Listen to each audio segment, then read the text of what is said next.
Hi, this is Rob and Mike from the McClellan Financial Group, and this is ThinkSmart with TMFG. Yesterday was one of those days where the world stock markets tend to go down in sync, and the headline for the major cause for the drop was that the yield curve had inverted not only in the United States but in the UK as well.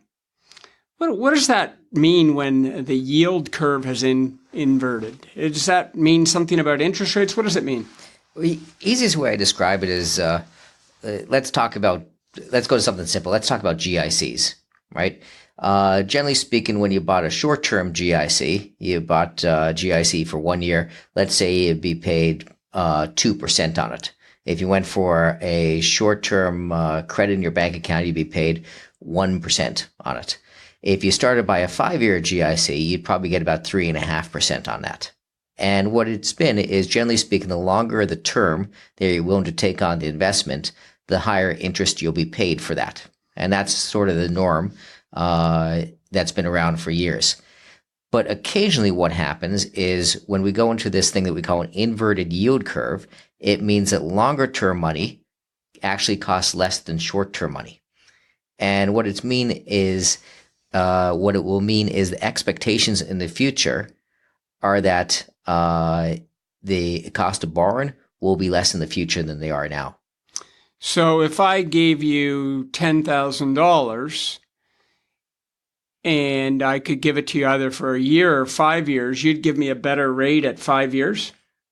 That would generally be the case. But in this case, what happens, I would give you, I would be willing to pay more money for the 1 year mark than the 5 year mark. Interesting. So I saw another piece that said, if you look over the last 50 years and the 6 different recessions that we've had, that an inverted yield curve preceded all 6 of those recessions. Yep. So does that mean that we're for 100% guaranteed that we're going to get a recession? No, it can be an indicator, but it can also not be an indicator. And what I mean by that is it definitely can be an indicator when a recession comes, but there's many more times when we've seen this negative yield curve when there was no recession following it. I forget what the stats were. Were they? So I think the stats are that there have been actually the yield curve's gone negative 18 times over the last 50 years with 6 recessions. In other words, it's like a third of the time it's accurate. But the other way of looking at it is 2/3 of the time it's not accurate. Yeah. Right? You got to flip those things around because you get scared when a third of the time this is going to happen. But if you look at it instead the other way, it's 2/3 that this thing is relevant. And if you take into fact that the market goes up more than down, so if you use the yield curve as your only indicator and you decided if I see an inverse yield curve, I'm going to pull money out of the market, 2/3 of the time you would have made an incorrect decision. So back to market timing and how difficult is it? Let's go to interest rates in general. You know, the government has lowered the interest rates in the short term. Started with the US, they lowered it, and Canada has followed suit now. Is that good for the economy? Is it bad for the economy? Is it good for the average household? Is it bad for the average household? So go back to some economics 101 on all interest rates, because people always hear what's going on with interest rates. But let's get into the reasons why they do it, right? The government has 2 things. They have a monetary policy and a fiscal policy. And whenever you hear interest rates, it's around the monetary policy. And that's basically controlling the supply of money that's out there for people to deal with. Fiscal policy is government policies. That's creating jobs, building roads, things like that to create money. So we're concentrated on the monetary policy. Monetary is when you find the economy is doing really well, what the government would do is they generally want to make sure the economy doesn't become overheated. So as it continues to grow, they will continue to raise interest rates. Now this slows the inflation rates and does some things like that to keep the economy in control, because you don't want a runaway economy. We saw that back in 98, 99 when the economy was running away too quickly. And whenever an economy that grows too fast, we know it's going to correct too fast too. And this is where we have big crashes in the economy and big recessions. So the government is trying to keep a control on that. So as the economy becomes overheated, they would generally raise the interest rates. So if we go back to last year, they were raising interest rates, and in general, the stock market didn't like it. Yep. So the stock market went down because they were raising interest rates. Yeah. And the expectation going into 2019 was that they were going to continue to raise interest rates. Yep. Then what happened? Well, all of a sudden we had all of this tariff war going on with China. So Trump started this tariff war, and then there became fears of the economic future. And as soon as that came in, what they had to do is they had to do something to spur on the economy. And down in the U.S., what they did is they put some pressure on the Federal Reserve to lower the interest rates. And when they lower the interest rates, if you think of remember we saw Eugene Fama about 2 years ago. He had this great concept. He said, the current price of a company is based on the present value of the future cash flows of that company. And it seems very simple, but it's one of the smartest analysis of how company prices work that I've heard. And if interest rates are lower, a big expense of companies is carrying interest. So if you lower their carrying costs, their expected future cash flows from that company will be higher, right? So, and if you do the opposite, if you raise interest rates, that's going to cost these companies more, and their expected future cash flows will go down. So I always keep that in the back of my mind, understand how this is going to affect the stock market. So when you lower interest rates, their expenses go down, which means they're going to make more money in the future, which should make those stocks worth a bit more money. And generally speaking, when we see these interest rate changes, the immediate effect on the market, if they lower interest rates, is the market will have a great day. If they raise interest rates, the market's going to have a pretty poor day.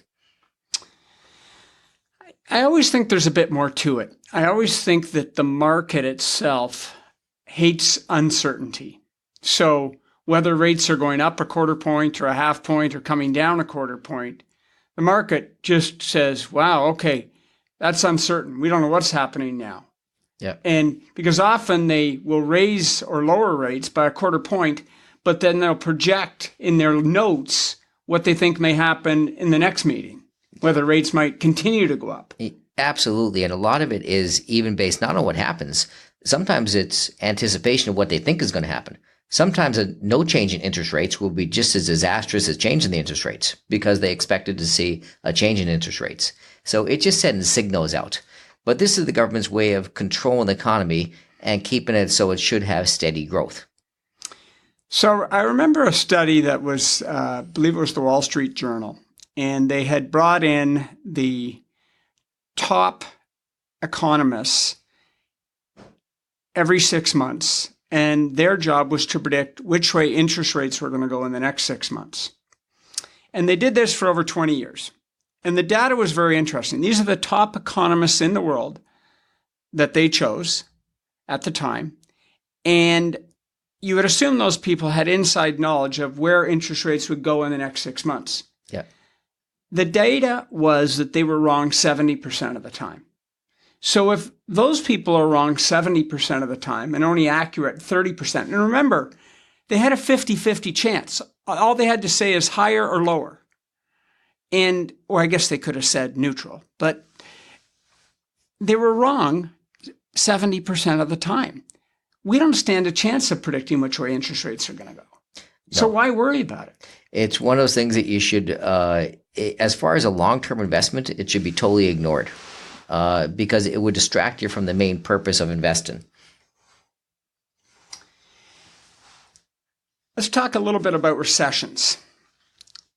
Should we worry if a recession does come? There is a third chance that there's a recession, whether it's in the U.S., whether it's in Canada, whether it's in both, or whether it's a global recession. Should we really worry about that? Or should our clients worry about it? Well, I always even like to change the thing from if to when, right? There's no if. We are going to go through a recession at some period in time, and just when it's going to happen. And, a lot of people worry because we've been 10 years without a recession. Right. So we've been through market corrections and some things over the last 10 years, but we haven't really hit a big recession. But there's a few signals out there. You go through and you see we have the inverted yield curve. Okay, that's a sign that indicates there may possibly be a recession coming. But the unemployment numbers our employment numbers are phenomenal right now. People can't find people. Yeah, which is never related to a recession. Every recession I've seen in the past has had unemployment has been a big piece of it. It's hard to see a massive unemployment problem hitting us very quickly with where things are now.